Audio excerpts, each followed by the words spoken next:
Hey, how you doing? This is John, and welcome to John's Long Box. Today, we're checking out the epic conclusion to last week's Fantastic Four story. I call it the Forgotten John Byrne run because John Byrne was the artist, Joe Sinnott was the inker. Just how can you not be a comic book fan looking at stuff like this? The epic conclusion to the Skrull epic. A lot of words, a lot of epic today. The Skrull saga and the Galactus versus the Sphinx. So before we get rambling, before we get into the comic, let me address the chat. Let me talk about do some housekeeping here in the comic book world. I got two active campaigns right now. Of course, I got Fund My Comic, which is my home base. I will always be on Fund My Comic. Why am I having difficulty sharing the screen? Because I always do. So let's check this. Let's check this out. I need to. I can't share that. That's not even my campaign page. That's the inside information. You guys can't share that. So here we go. Heroic Tales. Jeez. There's my campaign page. That's on Fund My Comic. So right here, Haldir already took care of it. I'm $15 away from $5,000. Oh my God, that's killing me. It's killing me. That's one pledge away. Can I get one pledge? I'm not OCD, but still, that would drive anybody crazy, right? That would drive anybody crazy. So and then I got I tried out Kickstarter with the variant cover from Michael T. Gilbert.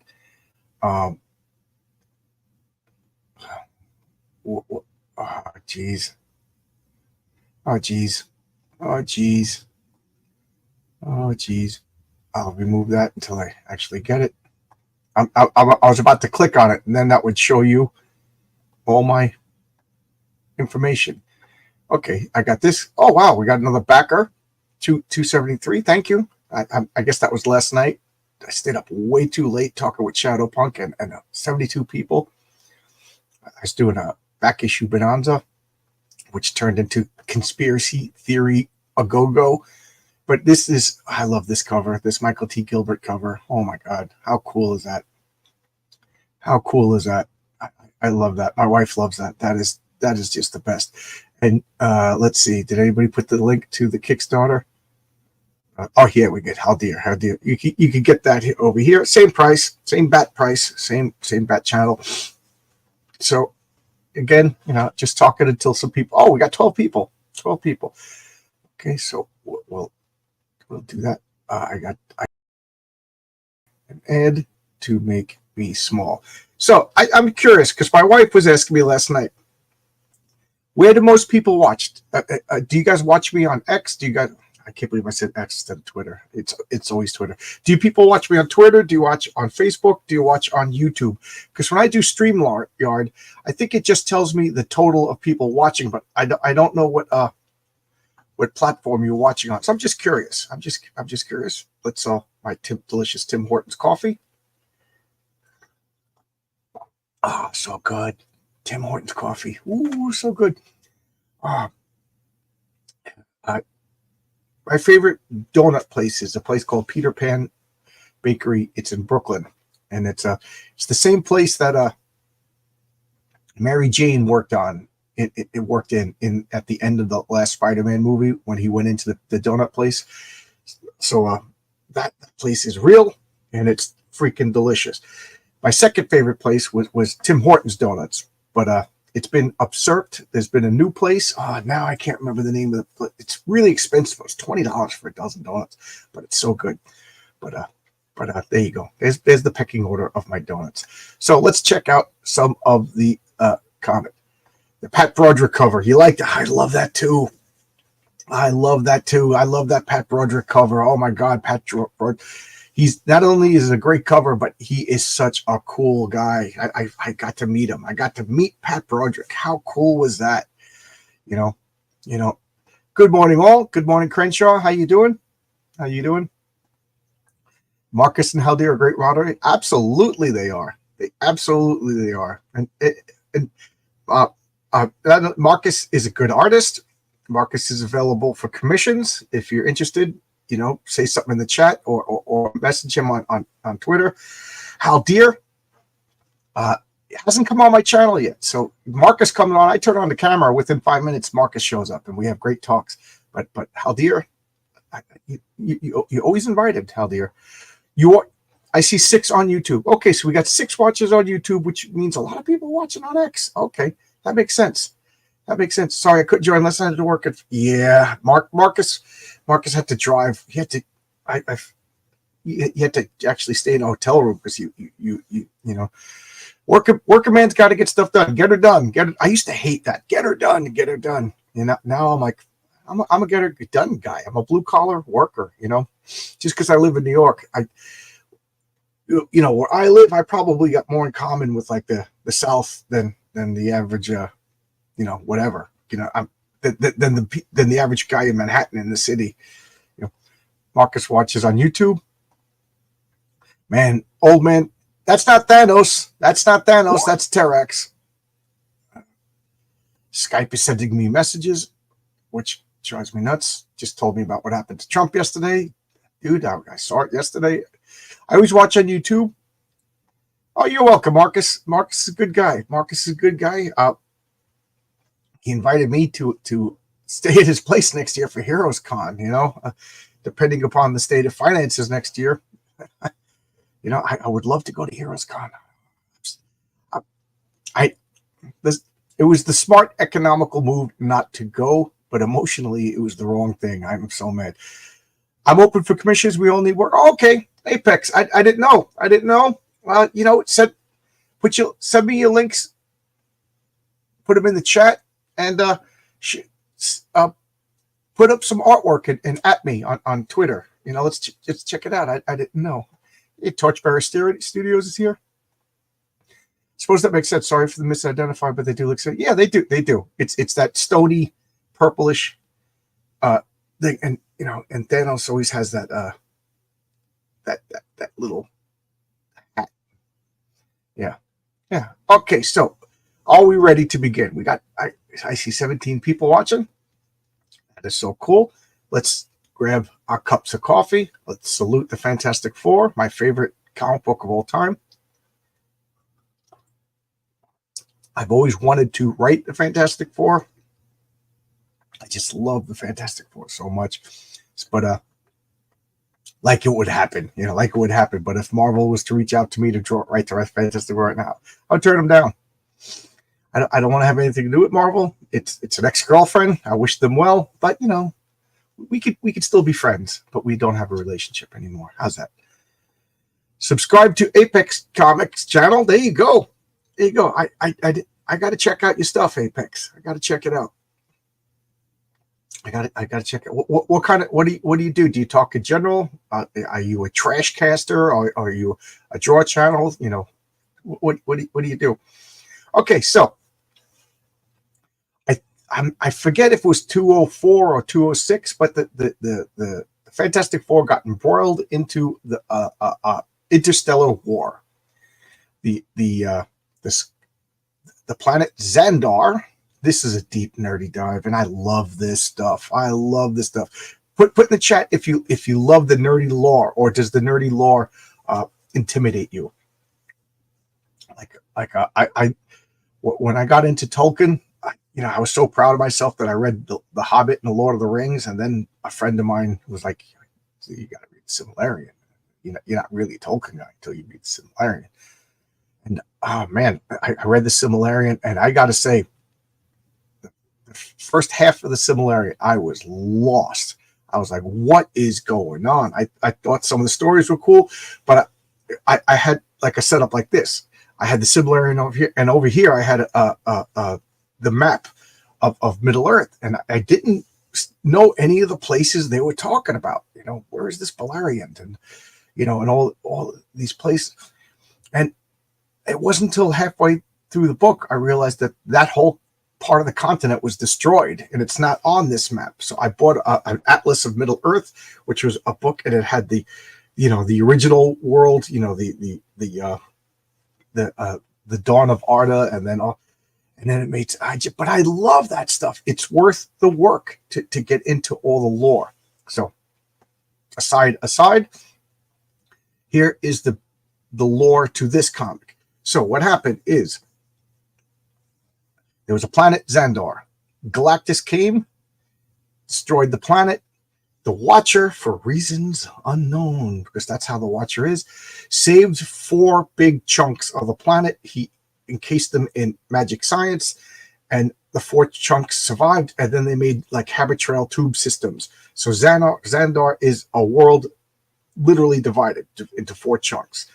And there's a map. And I love that stuff. I don't care how bad the science fiction is. You hand wave it away because of the power of the Watcher.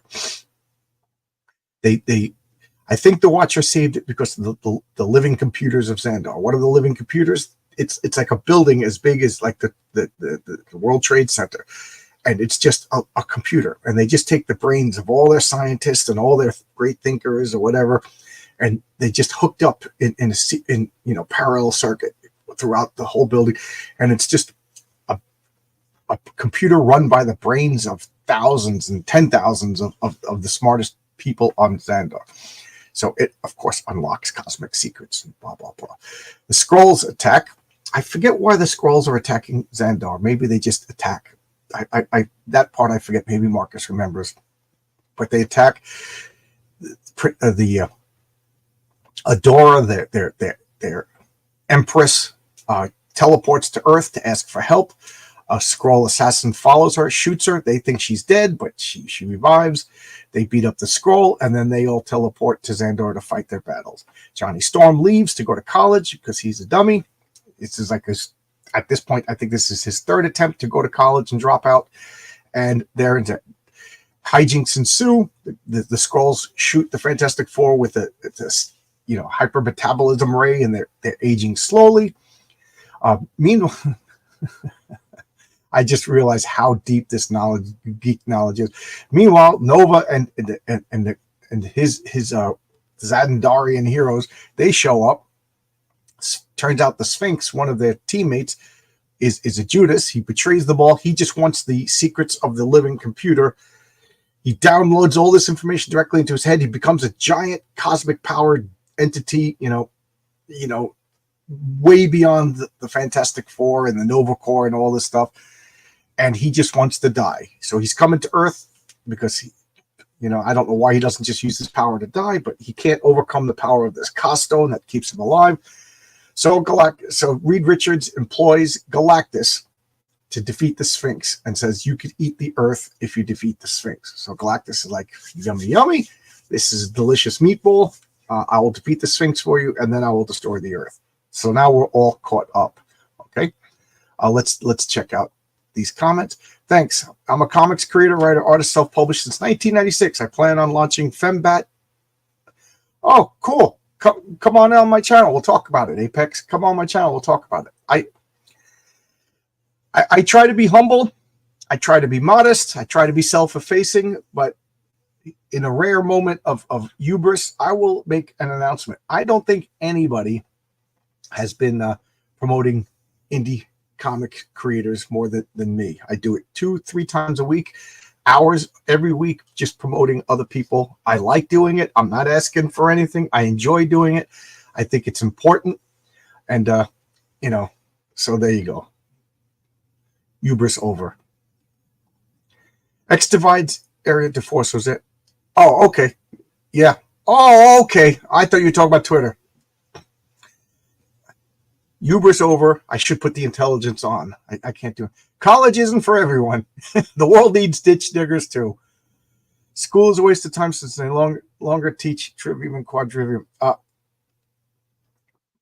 First off, I like the way you talk, Service Vero. Second off, thank you for coming. And third off, I agree to the most part. If you want to be an actuary or a doctor or a dentist, college is for you. If you're just, I don't know what to do, go learn a trade. Go get a Roto-Rooter truck. Learn things like that. Get a job with the city. But college, if you want to be a professor, or if you want to be this, but when you go to college, know your career path. Otherwise, you're wasting your money. So the Sphinx is trying to commit suicide by superhero. Yeah, the Sphinx had the greatest origin. Should I go over the origin of the Sphinx? Okay, Moses, let my people go, Moses. So Charlton Heston goes up to Yul Brynner and demands that the Israelites be set free. He throws down the staff. He talks about how great Yahweh is. Yul Brynner points to his magician and says, show how powerful you are. The magician throws down a staff. It turns into a snake. Ooh. Moses throws down his staff, turns into a better snake. His snake defeats the magician's snake. So Yul Brynner is embarrassed and banishes his magician into the waste. That magician wanders, comes to this unknown location, finds the Castone, puts it on, becomes the Sphinx. He's cursed with power and immortality. He's tired, he's weary, he just wants to die. How cool is that origin? Oh my God, do I love that origin. Hello, it's good to see you. I take it you're a Roman guy. Do you like my patriarch? He's inspired by the Roman emperors. That's why he wears the purple. That's why he wears the laurel, because how often do men think about the Roman Empire? Well, he based his comic book persona on it. You guys can see my artwork, even my comic store. There you go. There you go, Marcus. There you go. And Marcus, don't be shy about dropping your own link. Don't be shy about dropping your own link. Hey, William, R.J. Williams. I promote artists and creators and their projects on my channel too. Excellent. I sip my coffee in your honor. I'm not joking. I think it's important. I think comics are important. I think comics are dying, and I think every little bit helps. I'm talking about the American style comics. I hate the baby brain people like Rich Johnson. I'm sounding like your boy Zach, but he's absolutely right. Comics aren't dying. Dog man. Thank you for all you promote indies. I will come on once I have more details announced. Yep. I'm going to say the meanest thing I've ever said. If everybody who's ever been promoted by me on my channel backed my book would be well over 10,000. So I'm in a bad mood today. Well, I guess seeing what happened yesterday on the news will put me in a foul mood. So please forgive me. I'm a little off. I try to be positive. I'm around early in the week for those who want to stream. Not many streams early in the week. I agree. Monday's a good night to stream. But I also have game nights on Monday nights. If my guests can't come, I usually am on Matt Bear's channel. So let's check out this comic. Look at this cover. Oh! As the last aside, Shadowpunk and I were talking last night, and he brought up the show Vikings. The woman who played, is it Agartha, the blonde? I think she should be the Invisible Woman. She is the only person. Why can't I think of her name? But that woman is the Invisible Woman. She's the Invisible Woman as drawn by John Byrne. She is perfect. Oh God, that is the perfect casting. Okay, Apex. I'll do you on. I think I was invited onto Rex Hex and Apex. I think I put it in my calendar. I'll check. But yeah, remind me again. I think one of you three guys messaged me and scheduled me on your show. Thank you. I'll come on twice. I ain't shy. So here we got Terrax the Tamer. Terrax the Tamer is the Herald of Galactus. He's the second Herald of Galactus. Galactus famously made Norn-Red the Silver Surfer. The Silver Surfer was too noble, and his humanity and his conscience got the better of him, and he rebelled against Galactus. Then Galactus said, you know what? I'm going to get somebody with no moral center. He found this guy. I forget his original name, but he was cruel. He was a tyrant, and Galactus gave him the power, and he served, but his ego and his cruelty he just started to resent Galactus, and he rebelled out of nastiness. So there you go. So, and the one thing I like about the Heroes Reborn is they tied all the heralds to the elements. The Silver Surfer being water, Terrax being earth, Firelord being fire, Airwalker being, and they had them all at the same time. I don't know, I just like that, and they tied Galactus kind of to the Inhumans. The Heroes Reborn was a colossal catastrophe, a big waste of time. But the Fantastic Four wasn't bad. Everything was tied together. I liked who Marcus, who wrote the Fantastic Four Heroes Reborn. That was my favorite. I know it's blasphemy, but I didn't mind that. That would be a good setup for a movie. I know. Shocking. I can't see the Invisible Woman on the cover. Terax the Tamer. Hey, Logic. How you doing, Logic? Enjoyed talking to you last night. Enjoyed talking to you. And you apologize for bringing up political topics. Don't apologize. If I'm a grown man. If I don't want to talk about it, I'll just say, oh, thank you. I don't want to talk about it. So yeah, don't apologize. You were great. You kept the stream running for another hour and a half. Oh, good. You're getting comments on your work. I love that. I love that. Moral relatives is such a useful tool that only worship money and power. I think we have a Roman philosopher in our midst. Was it Brandon Choi that wrote it? I can't remember who wrote it. I can't remember who drew it either. Was it Jim Lee? Did Jim Lee draw the Fantastic Four for Heroes Reborn? But anyway, let's look at this. This always drove me crazy as a kid. I always avoided the diamond ones. And Marcus, do you know why some of them had diamonds and some of them had square? Was it the distributor? Was it where they were printed? I don't know. I'm sure at one point I talked to somebody about it, but I don't remember. And then this, I did not draw this. This is the way it came. So does anybody know why this is diamond shaped and why this is crossed out? I would love to know that stuff, but I actively avoided comics that had this as a kid. Apparently I couldn't avoid this. Okay, so it is where they were printed. That's what I figured. It makes the most sense. So this is 19. Diamond is direct mark. Oh, okay. Diamond is direct. So these two are Marcus and Apex are kind of at odds. You guys could battle it out in a space arena, and I'll play the bonus points for anybody who knows the name of that piece of music and where it's from. The line through the barcode is direct edition through comic shops. Okay, so this means direct edition. This is where it's printed. Okay. Yep, I have that crossed out UPC. Okay, I knew. I just patient. Marcus is an encyclopedia of comics. He knows. FF Reborn was written by Brandon Choi and Jim Lee. Okay. Star Trek Battle of the Gorm. Half points. You get half points. Okay, it is from Star Trek. It's not Battle of the Gorn. Star Trek, the original series. Okay. Triskelion. Nope. You guys are hovering around, but you're not hitting the bullseye. You're hitting the target, though. You got Star Trek, the original series. The Ancient Battle, Second Croya. You know even more than me. There you go, Perth. There you go. It was Amok Time. The episode of Amok Time when Spock got horny and fought Captain Kirk. It's actually called Amok Time. The name of that music is called Amok Time. There you go. But we always call it the Star Trek fight music. And when I was in Albuquerque playing with my buddies role-playing games, I always had that loaded up and ready to go. And when the fights broke out, roll initiative. It's just fun. A lot of fun, guys. Me and my nerd friends had fun. Oh, and I just realized I'm wearing my Star Trek shirt.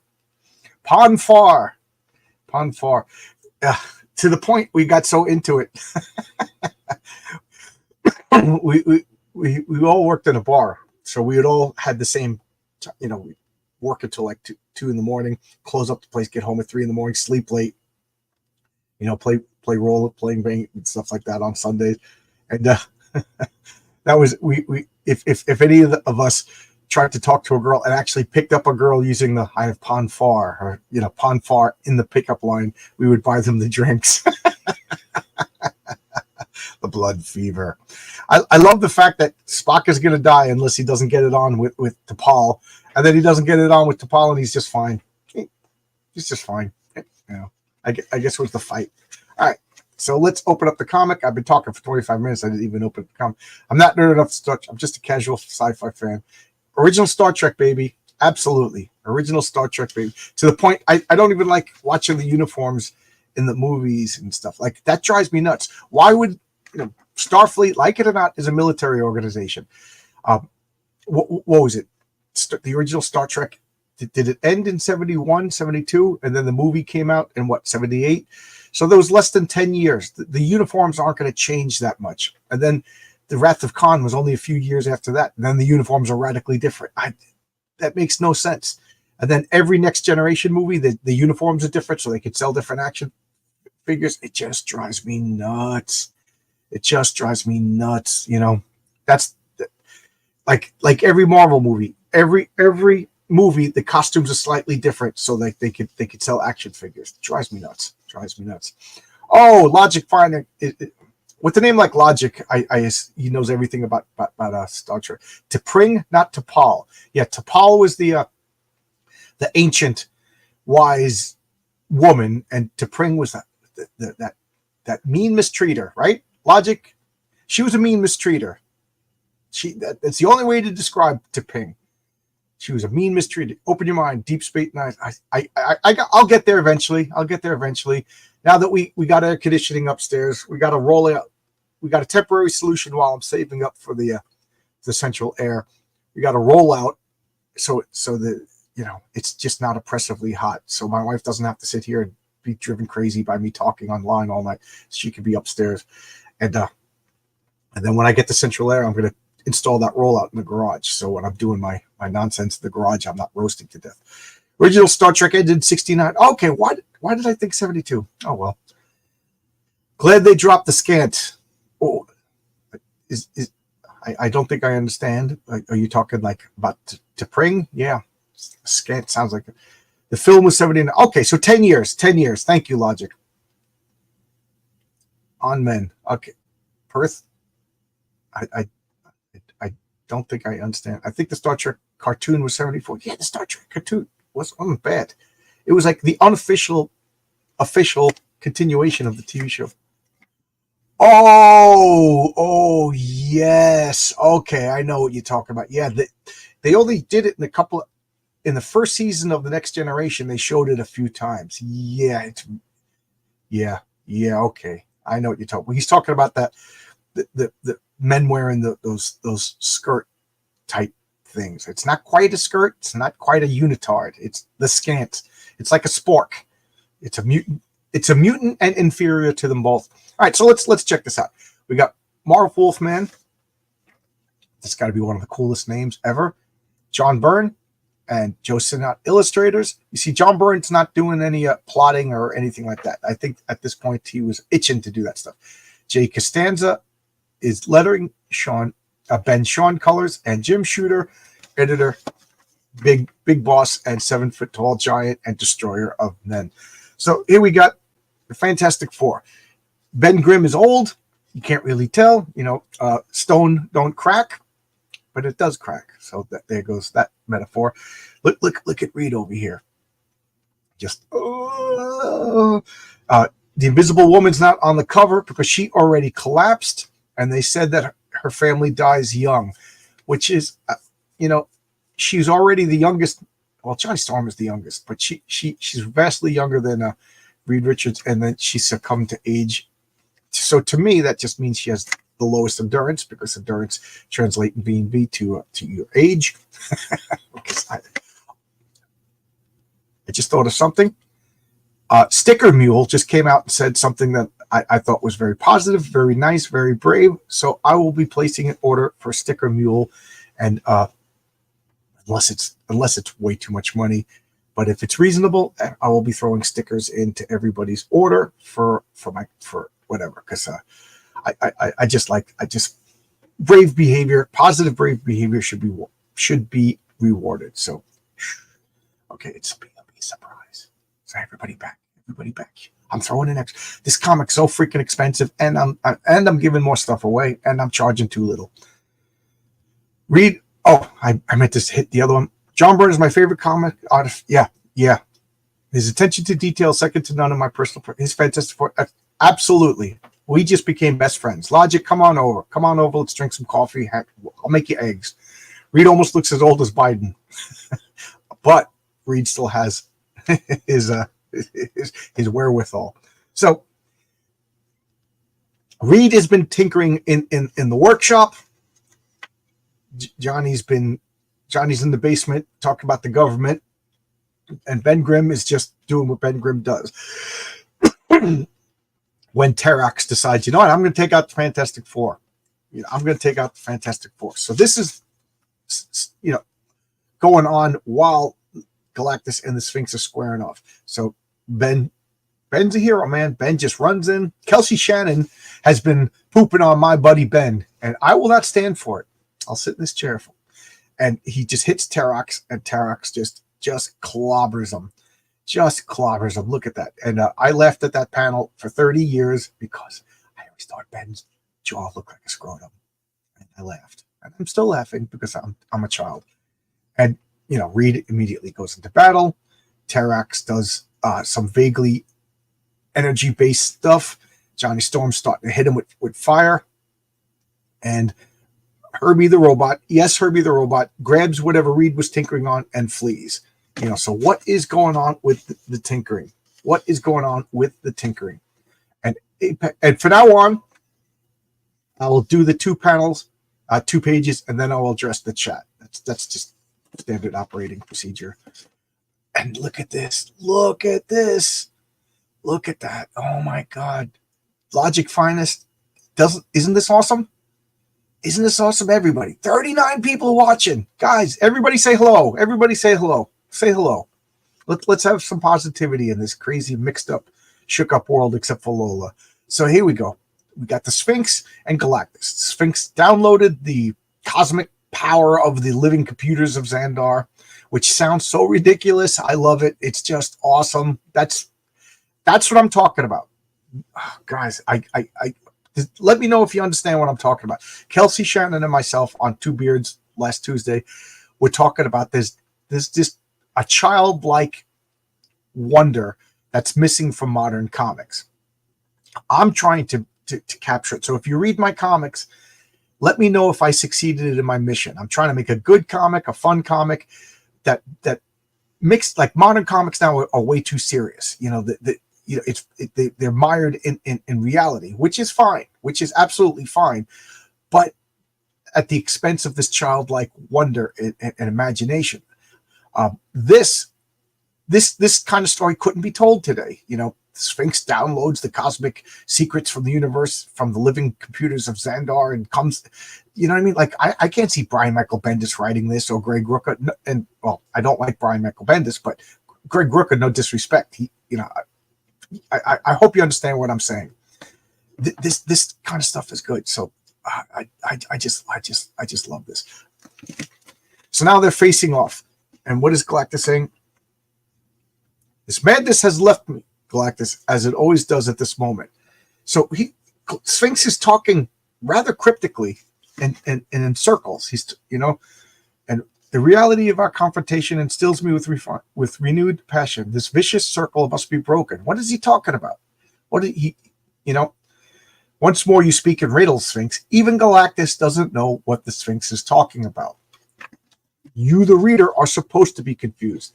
Galactus says, but puzzles and conundrums are not the providence of Galactus, whose power has leveled worlds. Galactus has traveled to this world to destroy you, then take its earthly energies as my own. And then look at this.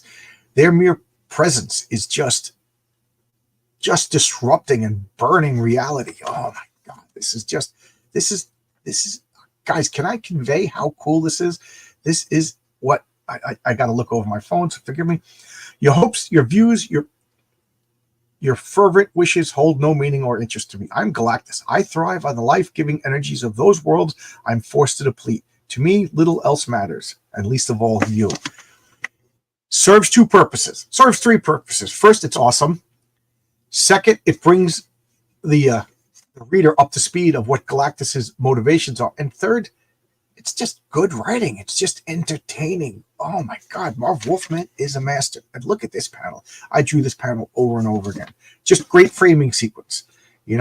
great framing sequence. They're staring each other down like weighing in before the fight. How often have I heard that pompous speech? What are you talking about? You've heard that speech before? World Eater. How many times have I stared into your deep, brooding eyes? Well, once again, there can be no alternative path. Once again, as always before, in the only future, there's battle. Again, conundrums, riddles. What else do you expect from somebody named the Sphinx? So before I turn the page, let's address the chat. Wow, a lot of. Okay, up here is where I also love John Byrne's early work on Iron Fist. Absolutely. If you watched last night, my back issue Bonanza, I was showing Doomsday +1, which is John Byrne's first series was the Chopper and the Wheelie Bunch, which is a Saturday morning cartoon made into a comic. You can definitely see the John Byrne influence, but he's just paid amateur apprentice comic book guy at the time. The Doomsday +1 is pure John Byrne. You could see it's early. He still needs to evolve, but it's all there. It's just excellent. The story is hokey, but that's not John Byrne's fault. Ben is a fighter even when outclassed. Yes, Ben Grimm is a brawler. Ben Grimm, he knows what Reed's doing important. Reed, I love Reed Richards, but for the sake of comic book drama, he never tells Ben what he's doing. What is he tinkering? What is he working on? What is he doing? He didn't tell Ben. So Ben knows his buddy is doing something important. So he just jumps in to give Reed the time that he needs to Herbie to get these mechanizations out of there. He doesn't ask questions. He just instinctively trusts his buddy. Ben is the best of us. Vernon, Austin, and Perez and Tango. Yeah. I'm not. Yeah. Hallelujah. Apex is saying hello. I love that everybody in my chat is the best. Ben tried to make Britt thinner to make him look old. Yes. Remember, Ben is artificially accelerated. Hey, Jolly Green. I got to thank you for setting up threads where I could put up my comic campaign. I get what you're saying. I noticed this went up when I was talking about the childlike wonder and imagination that's kind of missing from comics. I think that's what you're referring to. Brian Michael Bendis is overrated. Yeah. Brian Michael Bendis is ground zero for the decline of comic books, in my opinion. Nice shirt. Glad it's not red. I'm command, baby. Modern comic artists lean too heavy on the stylistic, postmodern, exaggerated style. Not my preference. Byrne, Kirby, Romita are my favorites. Yeah, again, come on over. I'll make it bacon with those eggs.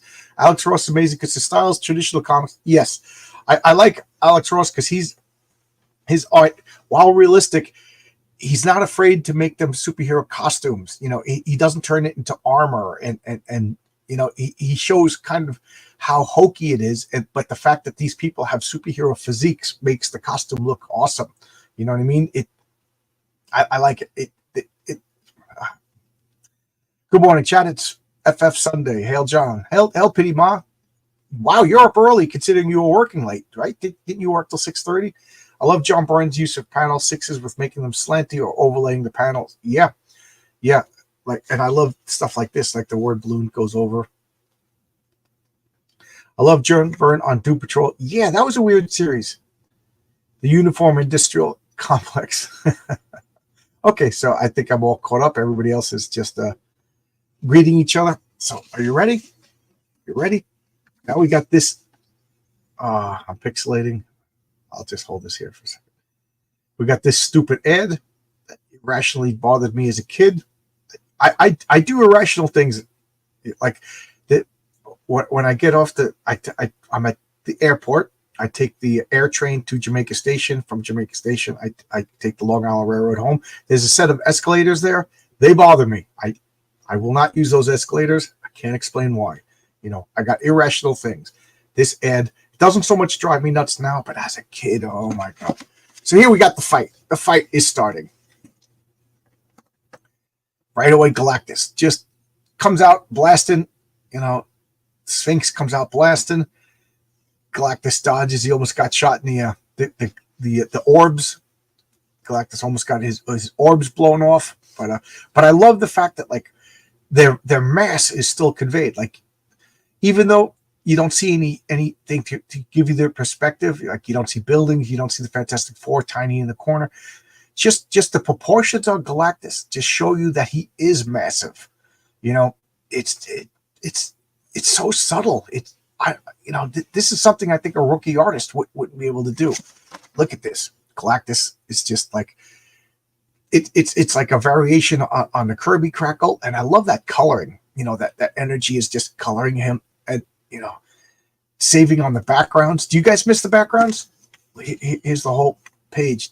You don't need the backgrounds. The backgrounds are just explosions. Remember, they kind of set up that the reality was burning and wasting away just because of their mere presence. You know what I mean? So it's not only is it a cool effect, but it's a logical way to save time on a comic book, but it's freaking awesomely cool. I'm going to try to raise this without it's like a click. One click is too high and another click is too low. So look at that. We can get the whole panel in. We'll try to see if this World Eater, this time the Sphinx shall be glorious.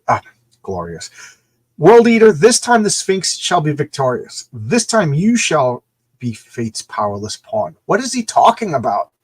What is he talking about? Never brag it. I am Galactus. I am invincible. You were invincible. No, my enigmatic friend, I shall remain. My power is indisputable. My will is total. I, who have ravaged world beyond counting, shall deal with you as if you were a speck. For in truth, Sphinx, that's all you really are. I love this because it's cool. Second, it's hinting at what's to come. And third, it shows you that as powerful as Galactus is, he's not omnipotent. He's not omniscient. He is.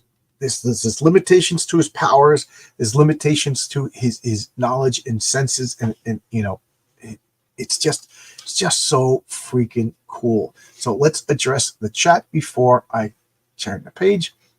Remember, Brian Michael Bendis gave us the current superhero landing pose that he created with Iron Man Extremis to show how hokey, and yeah, it is hokey. It's only good contribution is planned now, that pose. I didn't realize Brian Michael Bendis created that. But yes, you're right. It became a cliche. It became a cliche. That Ed uses stippling. Oh, yeah. Yeah. For those of you who don't know what stippling is, you see the dots? The dots are making up. It's well drawn. It's just stupid. It's just stupid. Even as a kid, I didn't like it. Neil Adams, John Byrne, Dave Cockrum, George Perez, Gil Kane, Jim Steranko, and Jack Kirby are my inspiration. You just listed like the legends. You just listed the legends. and if you are in comics, and quite frankly, these aren't your inspirations, you're in the wrong business. Which lost its flavor faster, Hubba Bubba or Bubblicious? The one with the zebra. The one with the zebra.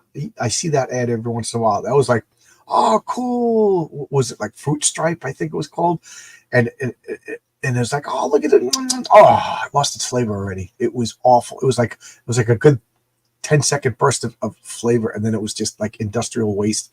Bendis's best work was Guardians of the Galaxy. That's about it. I think Bendis's best work was Powers, which I think is a little sinister that he reserved his best work for his own. I take that back. That if I was to work for Marvel or DC in some strange capacity, I wouldn't use my characters. I wouldn't use my best ideas. I would use their toys to the best I could. But so Brian Michael Bendis' best work being his own creator, own stuff. That good for you, good move. You're doing everything. I revoke what I said, but I don't remember what he did on Guardians of the Galaxy. Maybe I was out with Marvel at the time. Bendis created Miles Morales. This is another reason why I don't like Bendis. No, not because Miles Morales is black or Hispanic or POC or whatever. At the time, the Ditko estate was waiting for the year to expire, and then they were going to sue for creative control or renegotiate their package deal on Spider-Man. Marvel didn't know which way the wind blows. They were preparing the worst case scenario. The worst case scenario is they lose Spider-Man. So what did they do? They get Brian Michael Bendis to create a different Spider-Man, one that they own, Miles Morales. They were going to devalue Peter Parker, make him a jerk, make him unlikable. So here, have this devalued Peter Parker. We have a different Spider-Man, a different character. So Miles Morales is scab Spider-Man. He was created to F over creators' rights. And all of these progressives who are so for they don't see that. They're champion a corporation trying to screw over the creator. That's why I don't like Miles Morales. Got to admit, the movie that across the multiverse or whatever it was actually good. It was the first time they made me care about scab Spider-Man, but that's what he is. He's scab Spider-Man. I remember there was a gum farted TV commercial. Yes, I remember that commercial. You can look it up on YouTube. At full power, Galactus could beat 3 Celestials in combat at the exact same time. Could you tell me what comic that is? That sounds familiar. You're hearkening to a vague memory lost in my consciousness. Oh yeah, that was 10 seconds. You talk about the gum? Hubba did. Hubba lasted longer? Which one had spider eggs? Remember that? Hubba Bubba has spider eggs. The MCU, you ruined the Celestials and the Eternals in a 2-in-1 destruction. Yep. Again, okay, you're going to get delicious coffee with your bacon and eggs when you come over. Logic. You're saying all the right things, baby. Powers is legitimately good. Powers is legitimately good. And that's why I fell for it. When I saw that Bendis was coming to Marvel, I was excited because I read Torso and I read Powers, and I was really excited. And then, he was slow. He was ponderous. I thought he was disrespectful to continuity. I wonder how much of it was editorial telling him to do this stuff. But he was ground zero for me leaving Marvel. Bendis' best work was Torso. Powers was very good. I forgot about Powers was excellent. I'll still recommend read Powers. It was excellent. Yikes, Stripes. You're talking about the gum? You remember? Miles Morales is Miles Morales. Peter Parker is the only Spider. Yes, absolutely. I have a solution for Miles Morales. Okay, I am in charge of Marvel Comics. You know how they tried to do Miles Morales as Thor for a little while, and then they were doing like What If? How about Miles Morales' real power? What does he do? He has some sort of zeitgeist ability, and he could copy whoever is the most popular. So he becomes a different version. So as Captain, almost make it like meta. Like right now, the Winter Soldier or whatever it is, the Brave New World Captain America. So have Miles Morales. Well, really, everybody's looking for Deadpool and Wolverine. So now Miles Morales becomes Deadverine or something like that. You know what I mean? And that's who he changes into. And then just whoever's more popular, Miles Morales just changes into. So he has his own identity. His own identity is he's a chameleon. You know what I mean? I don't know. What do I know? All the kids in my 7, 9 years. Yeah. Because they pushed him on him. That's a shame. I agree. Peter Parker will always be my Spider-Man. Just like I didn't like Kyle Rayner, but somewhere Kyle Rayner is their Green Lantern. I grew up during the guy, the Hal Jordan guard, but I just loved Alan Scott, so of course they had to ruin him. That fight between the Celestials was from yes, that was the end of the Roy Thomas comic, right? I think it culminated in Thor 300. Yes, okay, that was Roy Thomas finishing up Jack Kirby's Eternals at the same time incorporating Norse mythology and Wagner's operas. Oh my God, comic books are awesome. Hubba Bubba had better bubbles. Look at those 2 bottom panels. Okay, yeah. Look at that again. Look at this. You could see the definite Kirby and Neil Adams influences in this with this I love this hand just exploding in energy. This variation on Kirby Crackle, it's just so freaking good. And this blast, yeah, that it hurts. Absolutely. What is he crashing into? Who cares? Do you care? I don't care. He's just crashing into it, and it's awesome. It is absolutely awesome. I'm sure Miles described Spider-Man, but its roots in Donald Glover campaigning to be the new Spider-Man. It didn't work out, but Bendis said Miles is based on... Oh, okay.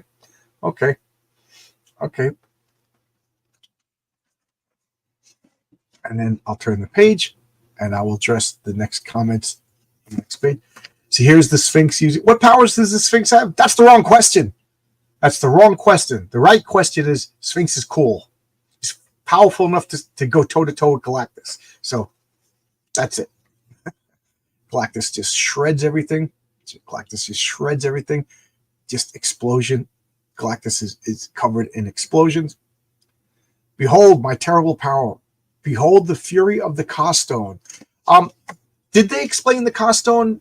I vaguely remember that when they brought Sphinx back, spoiler alert, in the pages of the New Warriors, that they explained the Cawstone. So the ground erupts. Sphinx is looking at this. I love this.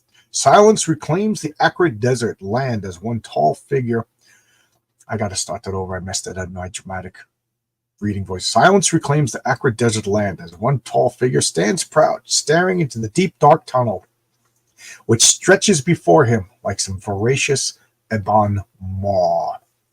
And then Galactus just tunnels. Look at that. Galactus just comes out of the earth itself. Physically grabs Galactus. This is how desperate it is. Mere burial is not enough to keep Galactus out. How many times can you free yourself from my traps? Again, what is he talking about? Why is he talking in plurality? In Galactus, I am power incarnate. To Galactus, nothing is impossible. Now, I call this the cosmic bitch slap. Look at that. That is the cosmic bitch slap.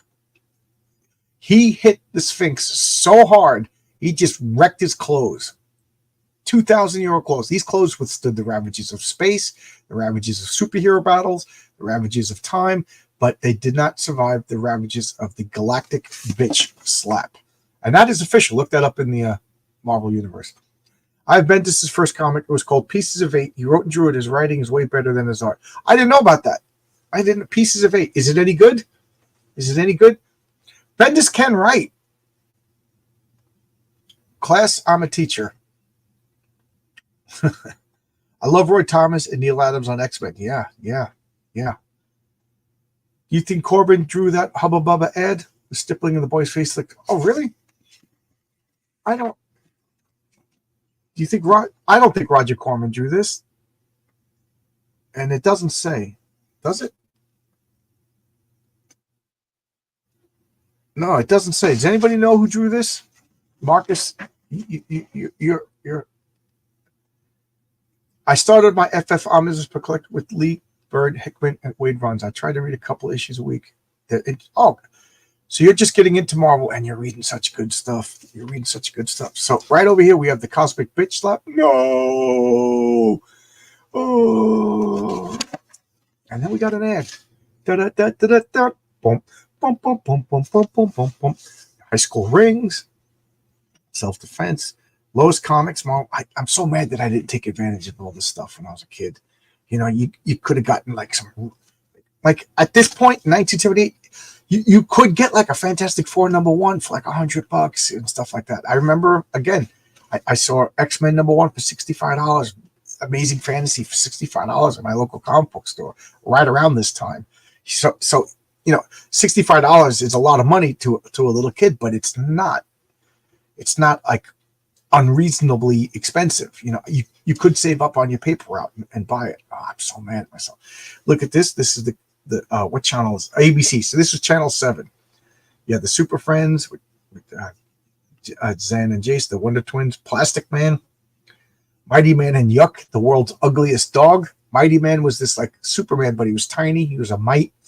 And Yuck was his sidekick dog, who was so ugly that he wore this doghouse, and he would take the doghouse off, and people would be like, oh, I'd start throwing up, and buildings would collapse. That's so stupid. The Rickety Rocket, There you go. This was a black cartoon. It's for those blacks over there in the ghetto. Their superhero drove the rickety rocket that was made of garbage and junk and fell apart and smoke came out because those blacks can't have a good car.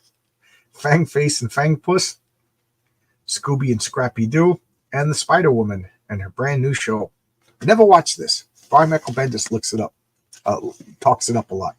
So let's look at the chart. Pieces of 8 is not great, but you see some sparks of imagination. I need to ask Stippling Vaughn about that comment. Yeah, I'm curious. You got me curious. I wonder if it's just somebody who works for the ad agency. I looked it up. No one knows who drew the ad. Kind of funny. I found Mark Millar had a long discussion on who drew this. Mark's guess. Oh, really? Okay. I'll defer to Mark. And speaking of Mark, I have him scheduled for 2 p.m. Eastern Standard Time on this channel, but it looks like we might have a conflict and we might have to reschedule. So he's on vacation. I can't reach him until tomorrow. So tomorrow night I'll know more. If that's Richard Corbin, then that blows me away. So now we're back to the Thing, just clobbering Terrax, the Human Torch, boom, just firing at him. And I love that Terrax is just absorbing the fire because, like he's saying, I've walked in the hearts of suns and blah blah blah blah blah blah blah. Reed is like, what's going on? Ben's just like, this is it. I've exerted myself. Reed's like, oh no, what are we gonna do? So he gets Herbie out of whatever he's doing. Remember, Herbie's working on this machine. Go save Ben. Go save Ben. Reed is too weak to move. The Human Torch and Terrax. I love this. They're just both battling it out on flames. Johnny Storm is like, I'm more determined. I dropped out of college. I'm a loser. I won't let my friends die. And he's just like going through this existential crisis. And Terrax is just laughing at him. He's just laughing at him. Ben is dying. The Invisible Woman already succumbed. I'm just gonna have to kill you myself. I'm just fighting you guys. You guys are gonna die. So, but you I'll kill. We got Kiss makeup kit because you can't just buy any makeup kit. You got to buy the Kiss makeup. The Hulk coin bank, rubber masks. Oh my God, that sounds like a nightmare wearing those. What is this? Models with actual wheels. That's pretty cool. There's no new comments, so I'll just go on to the next page. And Johnny Storm is just giving it his all. Look at he like so hot. He's so focused that like the lines are going like when they draw him different, he's like up at his power level. And Terrax is just laughing at him. He's just laughing. What is he doing? He's just heating the Human. Terrax right now is like red hot. Like molten. He can melt steel. So and he's just taunting him. What are you doing? What are you doing? He hits the coolant. I just love that. It just shows you that Johnny Storm ain't a dummy.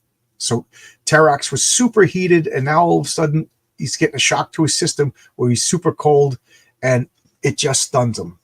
Boom. I love that. That was so cool. And Johnny Storm's like, I gotta go help my friends now. Now we're back to the main arena. Just collect. Look at this. They're just punching each other. We're down to fisticuffs. Is this the first time? Maybe I'm wrong, but I think this is the first time Galactus is just punching. Look at this. He's grabbing his wrists. They're grappling. Look at that. Galactus throws like a cosmic Kirby Crackle punch. The Sphinx he knocks his hood off. And he's just like, what does he say? Galactus hungers for this very world which has so very long defied my will, but I shall wait no more. The earth is mine, and I will destroy a fleet to claim it. Look at that. Look at that. Again, there's no comments, so I'll just keep on going. This is, what channel is this?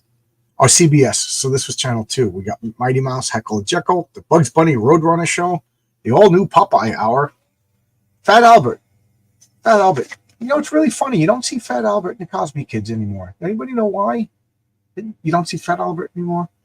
Jason of Star Command. This wasn't a cartoon. This was actually live action. It was terrible. It was cheesy, and I loved it. And this was great too. The Tarzan Batman, just so good. The Freedom Force with ISIS and a bunch of like Middle Eastern type superheroes. 30 minutes because children need the news. That's what children want to watch on Saturday morning. They want to watch the news. Stupid. I got this ad over here, but let's go right to this. So shall the flea be doomed. So Dr. Doom was just Dr. Doom. Just Dr. Doom. So Galactus just grabs Sphinx and just whatever that is, boom, boom. Just agony. And what's happening now? Herbie is flying Ben Grimm. I forgot that they were. Oh, that's right. They were in Galactus's ship. I forgot. They were in Galactus's ship in Egypt. That's right. I forgot that. So Kirby is flying Ben around the planet into this cryo chamber, activating the cryo chamber, because Ben is just about to die. Between the age and the exertion fighting Terax. He's not at his prime over here. He's been aged up by the Skrull MacGuffin serum. Fat Albert was created by Bill Cosby. I know. I was being facetious. Just got into the bar. What about the gum ad? Oh, when I'm done with this comic, Stippling, remind me to go back to the gum ad. Just remind me when I'm done with this comic. I don't want to break the stride. Best joke in Fat Albert, you're like school in summer, no class. Mini rant. There's no such thing as OP and overpowered. A comic character is exactly powered as the creator wanted. Personal preference for a regular human is a personal preference. I'll disagree slightly. Here we go. The start of the rift. An experienced comic book writer will make the character as powerful as needed to make that character compelling. Now, I was on another channel, and I'm not naming names, but somebody in the chat said, John's Longbox, I'm making a character, and he's the most powerful character ever, and he can defeat the Patriarch, he could beat Superman, he could defeat this, and I said, that sounds like a bad character. You're just making a character whose only trait is he can beat everybody else. Where's the tension in that? Where's the drama? Where's the, if he could just beat anybody, why am I going to read this comic book? He's, One Punch Man does it. I didn't read One Punch Man or watch one, but apparently they're doing it. That's the whole point, and that's the point of the story, is that he's bored and everything. But they're experienced writers, so I think there can be an overpowered character. They did it with Superman. That's why they introduced Kryptonite and everything. But yeah, but this minor, right? Like the Patriarch presents himself as more powerful than he is. That's what I'm going to say. He's vastly weaker than he is, and once you figure out how his powers work, it's pretty easy to defeat. And so he's always prestidigitating to make it seem like his powers work different than they actually are. You never hear about Fat Albert because Cosby wanted to concentrate a new cartoon he's working on called Roofy Ralph. Oh man, Roofy Ralph. Do you remember the pilot, Roofy Ralph? It was arrestingly good. Stippling Vaughn first. It's stippled in there. Thoughts it might be, Richard Corbett. Yeah, we'll get back to that, Ed. I'm curious what he has to. I never understood the need for relatability to a false character, but Galactus, great character. Everybody loves Galactus. I love Galactus. I don't relate to him, but he's a great character. And when Galactus showed up, you knew you were in for a good time. I do relate to Ben Grimm, but this lovable, grouchy guy who kind of was dealt a bad hand of cards, makes the best of it, and tries to be nice to everybody, despite the fact that this bad stroke. How can you not like that? How can you not like that? He has these blue eyes. I don't have blue eyes. Absolutely right. Fat Albert was good, though. Yeah, it was good. Everybody liked Fat Albert. Fat Albert put too many people to sleep.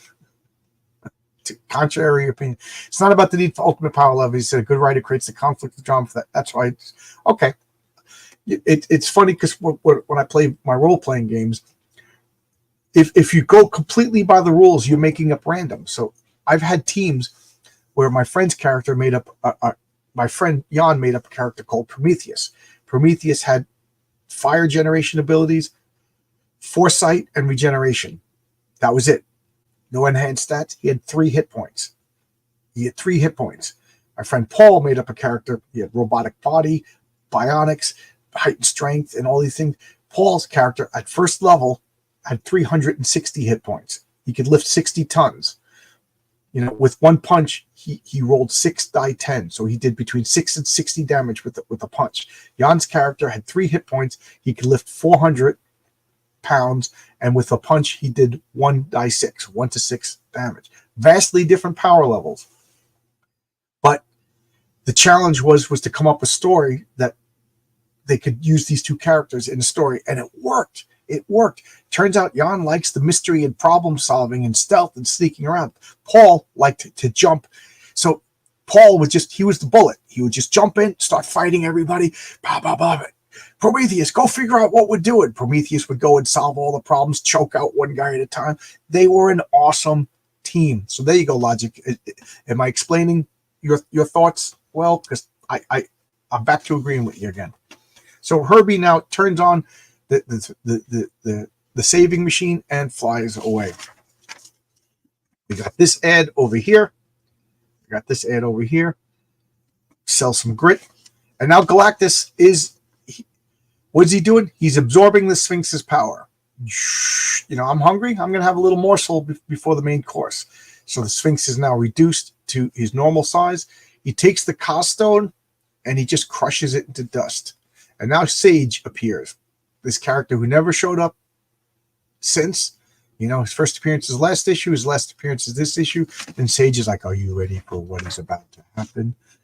And he's like, no, please, let's change it. And Galactus is pissed.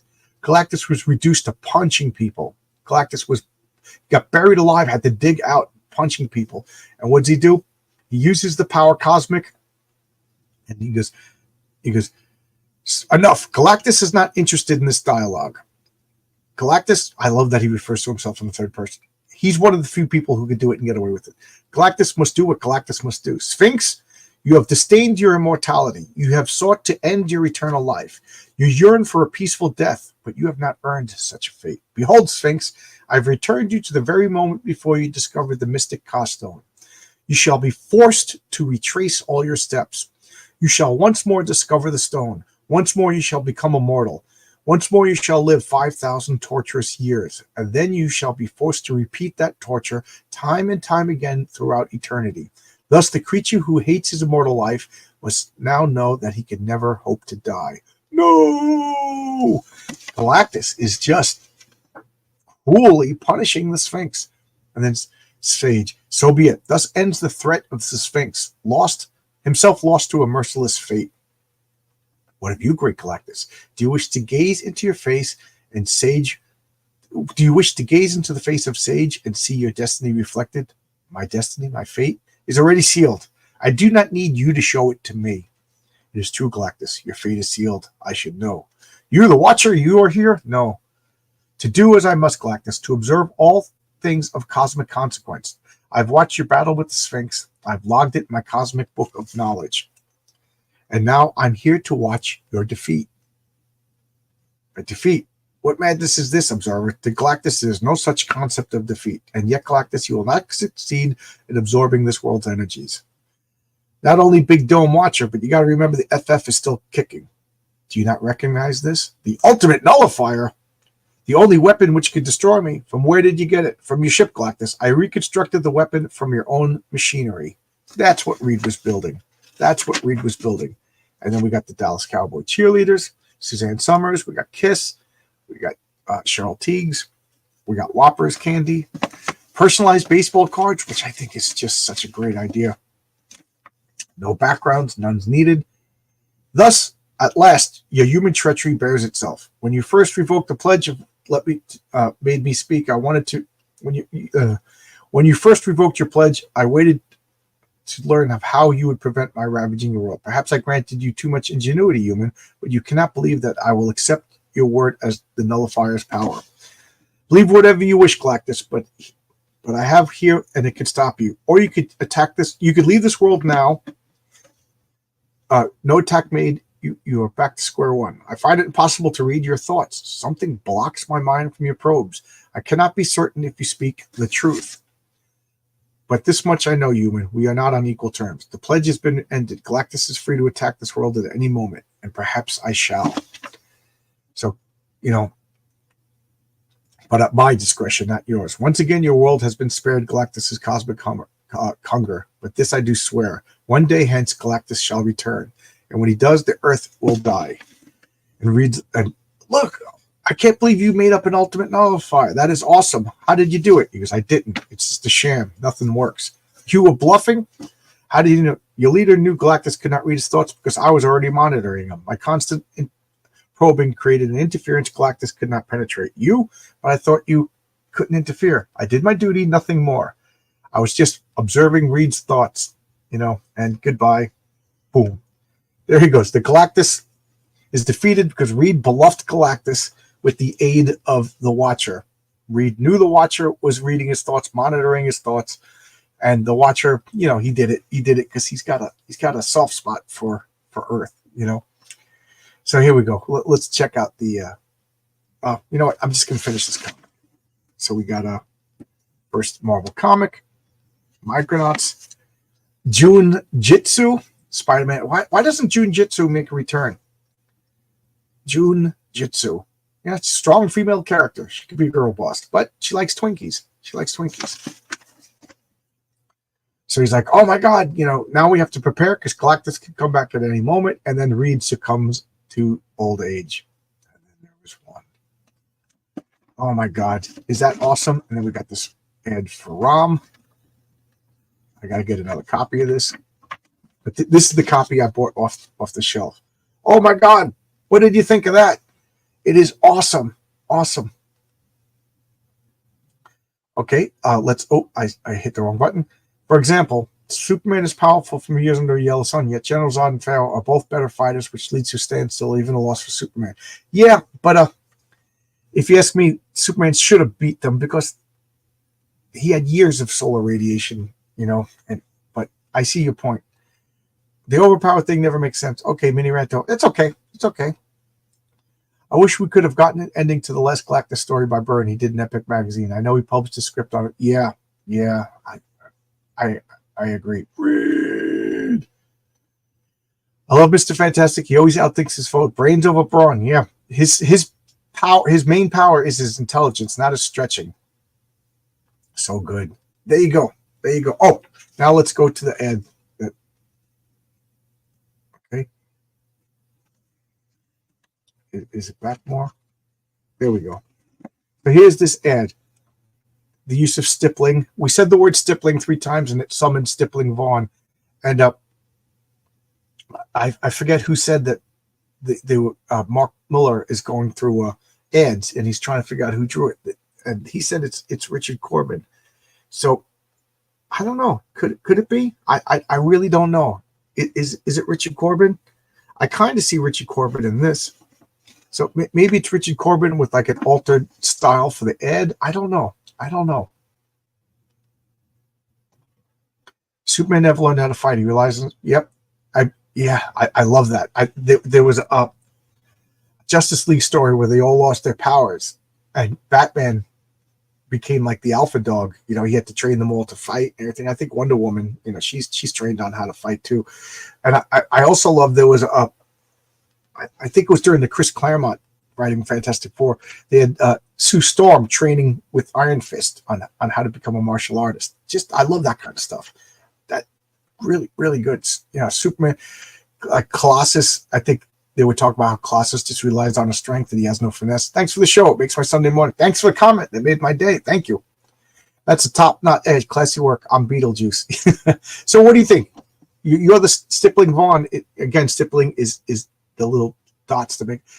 Anybody think this is a Richard Corbin? I don't know what to say. I check out Heroic Tales on Kickstarter, and if you got a problem with Kickstarter, I'm still at Fund My Comic. I don't care which platform you back, but the thing is, Kickstarter's got to make it to 1,000, otherwise it gets canceled.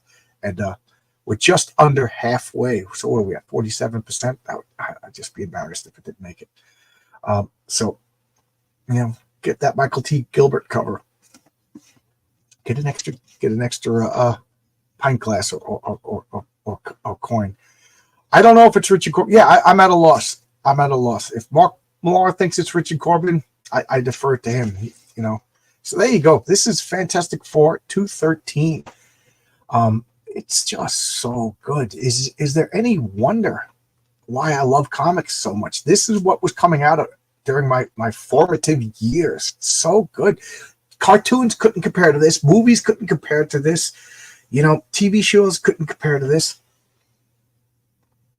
Gum is a choking hazard when I'm on the chat. This is just so good. Like I said, I refer to this as the Lost Byrne years. I love. I don't think Byrne lasted a few more issues. A few issues after this, they had that 15-foot Viking and the Futurian, and that being made of like rippling energy and Captain Savage. It's about to go into a really weird and Ego. Yeah, I forgot about Ego. It went into a really weird phase of the Fantastic Four, and then John Byrne takes over as writer artist at what 236. It's just let's go. Yeah, I will say that there's from Fantastic Four 150 to the golden age of Fantastic Four obviously is the first 100 issues with Stan Lee and Jack Kirby. The second golden age is 150 to the end of John Byrne's run. Just what issue did John Byrne's run end?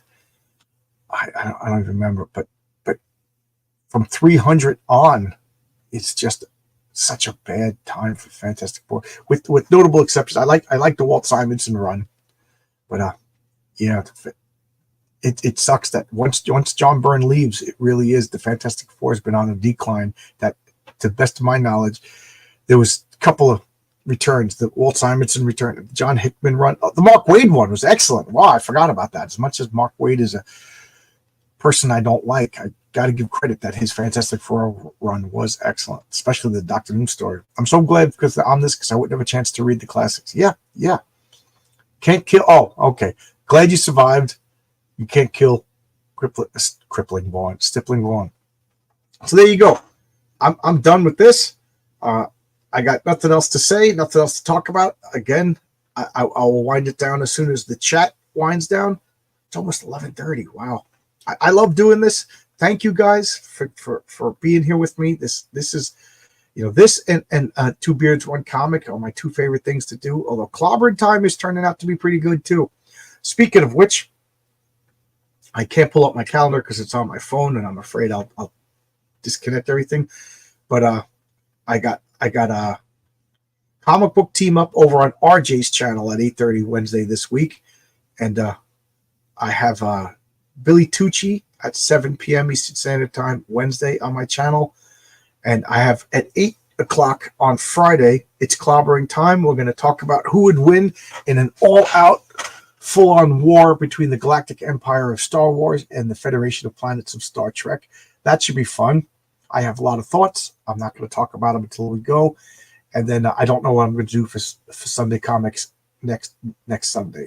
I haven't thought about it. For those of you who haven't heard, I have Mark Millar scheduled at Wednesday at 2 p.m.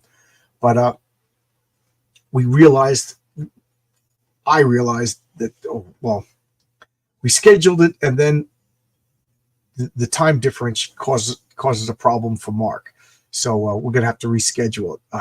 We may have to reschedule it. So he doesn't talk during the weekend. He spends time with his family. So I'm hoping to hear back from him Monday to see what we're going to do. Is he going to go forward and at that time, or are we going to reschedule it? We don't know yet, so we'll know. So it will happen. It's probably going to get rescheduled. Okay. Claremont and Salvador LaRocca did a good fantastic. Yeah, they did a good. The art was amazing. Really good. Really good. Old Dirty Fatty. That name just makes me giggle. So there you go. 49 people. Excellent. Thank you. I don't know what else to say, so we'll just end it here. Have a good. Oh, okay. Here's a. Can you cover John Byrne, Chris Claremont? Yeah, I did a couple of them on Sunday Comics. I thought that I was overdoing it. If you go back and look at some of my older Sunday Comics, but yeah, I will go back eventually. The last one I did was X-Men 137, one of the best comics ever made. I know I did a few of them, but if anybody has any suggestions for next Sunday Comics, I was thinking of Micronauts #1, but I kind of want to save that for Kelsey Shannon. So I don't know. I'll figure it out. But I like these classic older stuff that younger people don't really get a chance to see. I don't know. I'll take suggestions. Maybe I'll put up a Twitter poll. I'll ask for suggestions and we'll vote. So that's what's going on this week. I've been recording regular short videos. Maybe a creepy issue. You got 67 or something. Yeah, I just got that one with Jennifer, the one everybody talks about. I jumped ahead and bought it, but I haven't read it yet. I've done a creepy or eerie. I forget on Sunday Comics. I think I did one creepy and one eerie. So yeah, I'm open for anything for Sunday Comics. But I just haven't given it a thought yet. This is 2 votes for the Claremont Byrne X-Men. Sadly, so much more has been retconned by 5 younger. Yeah, you're absolutely right. They don't know the original Guardians of the Galaxy. Things like that. Have I done Atari Force? I just got Atari Force. That's funny that you should ask. I don't know if you goofed on me because you saw it last night, but I got Atari Force #1 just because people are saying that it's good. I don't know if I got hoodwinked, but it was only a couple of bucks. So I'll read Atari Force. All right. Well, I'm going to get going. I'm real hungry. I don't know if you just heard my stomach growl. I'm always hungry when I do these videos, but I'll see you. Thanks a lot, everybody. This crazy times that we're living in, I'm trying to stay positive. I believe it or not, I'm in a very, very angry mood. So thank you for being with me and keeping me calm. Even love the action TV shows that have retconned Marvel. Yep. Live action. Yes. You're absolutely right. I look, the movies are one thing. TV shows are one thing, the comics are another. But when the comics started retconning the continuity, just drove me nuts. But thanks a lot, everybody. I'll see you back.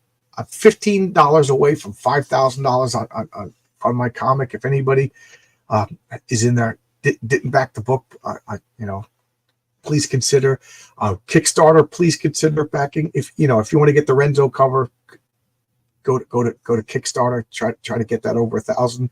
If you want to get the Pat Broderick cover, you got to go to Fund My Comic. If you want to get the Michael T. Gilbert cover, you got to go to Kickstarter. And then I'm gonna put up the Mike Gustovich cover on Indiegogo. I'm waiting for the Kickstarter to close. So here is the links. Click here to check out. Daniel just submitted a couple of pages. He took the last batch of pages. Apparently his father is doing okay. He's home. Surgery was successful. So bless that.